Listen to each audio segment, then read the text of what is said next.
You got to see this prophecy that was given to Kim Clement about our economy. Are you ready for the economy to change? Guess what? God said it will change, and it will change rapidly under President Trump. But he said it in 2007, I believe, to Kim Clement. Check it out.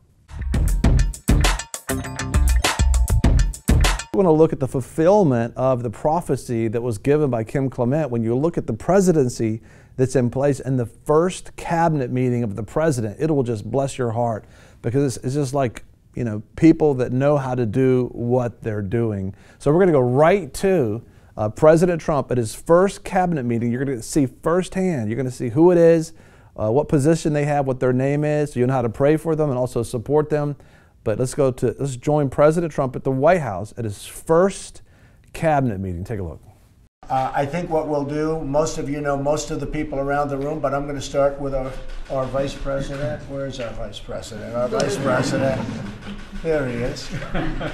And I'll maybe start with Mike, and we'll just go around and just, you name your position, and then we'll ask these folks to go back and have a good day, and we're going to discuss our various reports. Mike? Thank you, Mr. President, and just the greatest privilege of my life is to serve as Vice President to a President who's keeping his word to the American people and assembling a team that's bringing real change, real prosperity, real strength back to our nation. Thank you, Mike. Mr. President, it's great to be here and celebrate this group. We are receiving, as you know, I'm not sure the rest of you fully understand the support with law enforcement all over America. They have been very frustrated. They are so thrilled that we have a new idea that we're going to support them and work together to properly, lawfully fight the rising crime that we're seeing. And it's an honor to be able to serve you in that regard. You set the exact right message, and it's being responded. The response is fabulous around the country. Great success, including MS-13. They're being thrown out in record numbers and rapidly. And they're being depleted. They'll all be gone pretty soon. So you're right, Jeff. Thank you very much. Alex? Mr. President, I'm privileged to be here, deeply honored, and I want to thank you for keeping your commitment to the American workers. This week is a full schedule for you, focusing on the American worker. We're very excited at the Department of Labor, and the apprenticeship program that you're going to be announcing, I think, is going to make a real difference. So thank you. Thank you, and congratulations. Thank you. Mr. President, honored to be on the team. This last week I had the great privilege to represent America in China at the Green Energy Ministerial. Good timing.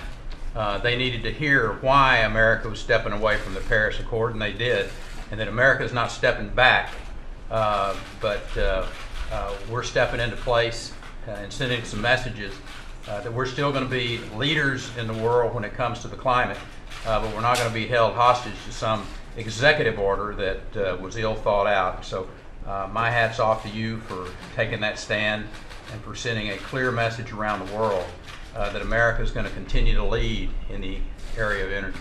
Thank you, Rick. Thank you. Thank you, Mr. President. It's a new day at the United Nations. You know, we now have a very strong voice. People know what the United States is for, they know what we're against, and they see us leading across the board. And so I think the international community knows we're back. Thank you, Nick. It's true. Mr. President, thank you for the kind words about the budget. You're absolutely right. We are going to be able to take care of the people who really need it. At the same time, with your direction, we were able to also focus on the forgotten man and woman who are the folks who are paying those taxes. So I appreciate your support and your direction in pulling that budget together. Thank you, Nick. Good morning, Mr. President. It's good to be back in the United States. I actually arrived back this morning at 1 o'clock from Italy, and the G7 summit focused on the environment.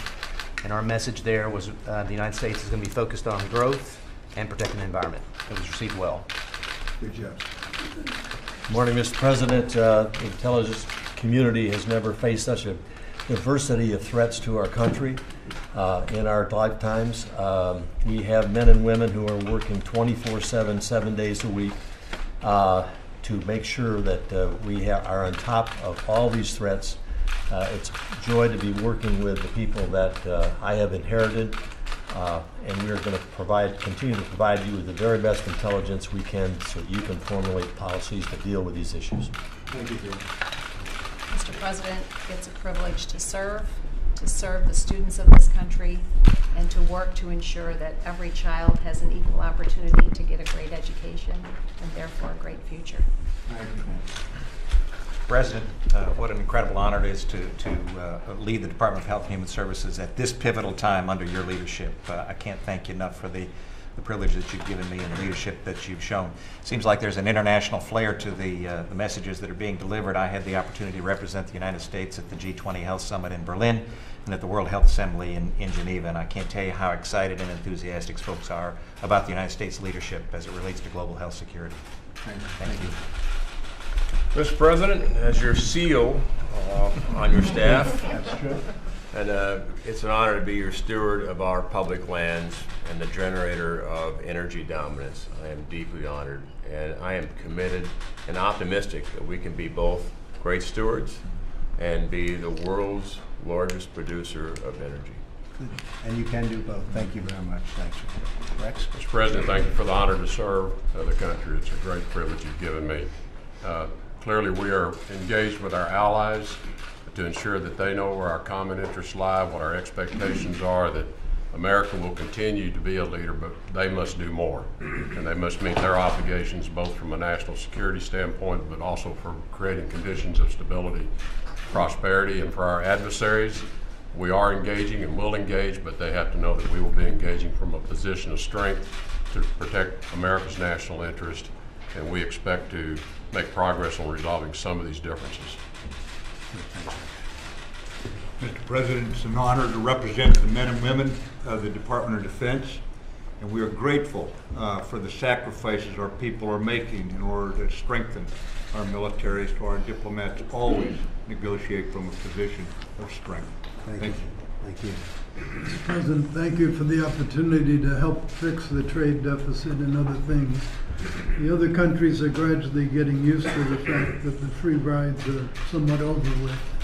They're not happy with it, but I think they have a growing recognition of it. So I'm thrilled to have a chance to help you live up to your campaign promises. Good. Thank you, Wilbur. Mr. President, last week was a great week. It was Infrastructure Week. Thank you so much for coming over to the Department of Transportation. Hundreds and hundreds of people were just so thrilled, hanging out, watching the whole ceremony. I want to thank you for getting this country moving again and also working again. Thank you. Thank you very much. Mr. President, proud to be here. Certainly very proud to represent the 250,000 men and women that serve the country in DHS. In the 5 months that I've been in the job, we have gone a long way to facilitate improve the legal movement of people in commerce across our borders, yet at the same time have gone a long way to safeguarding our borders, particularly the southern border, working with all of our partners to the south. 70% drop in illegal immigration. While we still welcome legal immigrants to the tune of over 1 million a year, we are no longer a friendly environment for illegal border crossers. Thank you. Mr. President, first of all, I apologize for being late for work. In about 4 months, I got bogged down in that swamp that you've been trying to clean. I also have traveled. I just got back from Paris, where we met with the OECD and the WTO both, and the message was similar to Wilbur's. It was, deficits do matter, and ours are coming down. I should be here. I know they are. Good morning, Mr. President. Thank you for the opportunity to serve at SBA, and I can tell you that as I haven't been traveling internationally, but I've been traveling around the country, and what I'm continuing to hear is this renewed optimism from small businesses, higher than it's been in about 16 years. So those people returning to the workforce, a lot of them are because small businesses are creating new jobs. So loan portfolios are up, mentoring, and our outreach with SCORE and our other programs are being so successful. So thank you. We're on a good trajectory and still a lot of work to do. Thank you. On behalf of the entire senior staff around you, Mr. President, we thank you for the opportunity and the blessing that you've given us to serve your agenda and the American people, and we're continuing to work very hard every day to accomplish those goals. Mr. President, it's an honor to serve as your CIA director. It's an incredible privilege to lead the men and women who are providing intelligence so that we can do the national security mission. And in the finest tradition of the CIA, I'm not going to say a damn thing in front of the media.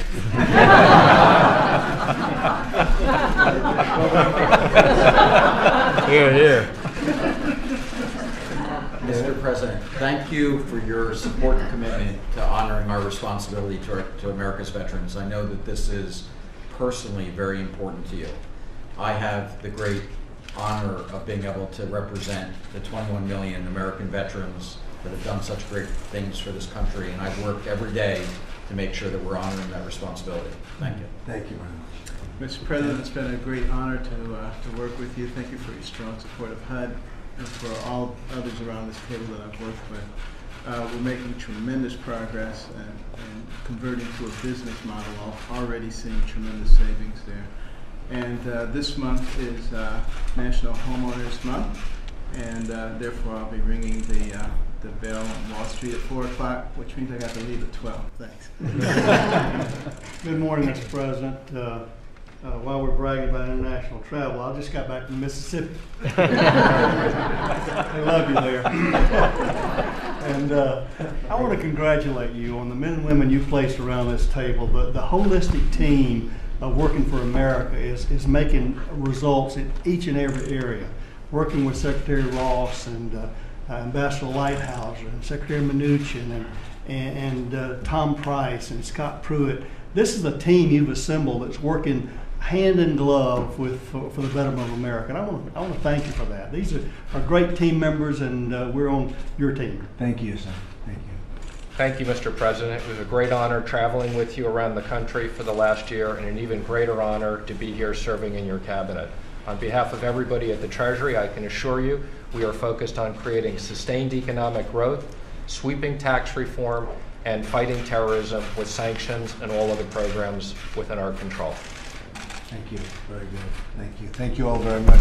Thank you. Thank you, everybody. It's so exciting. You think about that kind of ability to lead and to handle finance and to handle security. I mean, the illegal border crossings have already dropped by 70% on the southern border. The unemployment rates dropped down, I believe, as low as 10 years ago, almost a decade ago. The economy is rising. Everything's taking place, and it's only been 5 months.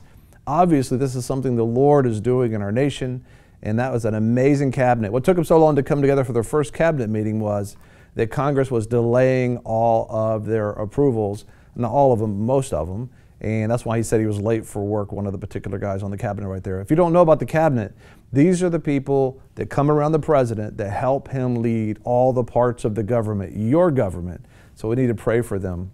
Thank you for watching VFN TV. If you like this video, give us a thumbs up. Also, if you want to see more videos like this, subscribe. You know, a lot of people want to abide with the Lord, but they just don't have a plan to do it. You can request that plan today at iabide.org. Don't forget you can join us 24 hours a day, 7 days a week. Download our app and sign up for our newsletter, The Torch, at vfntv.com.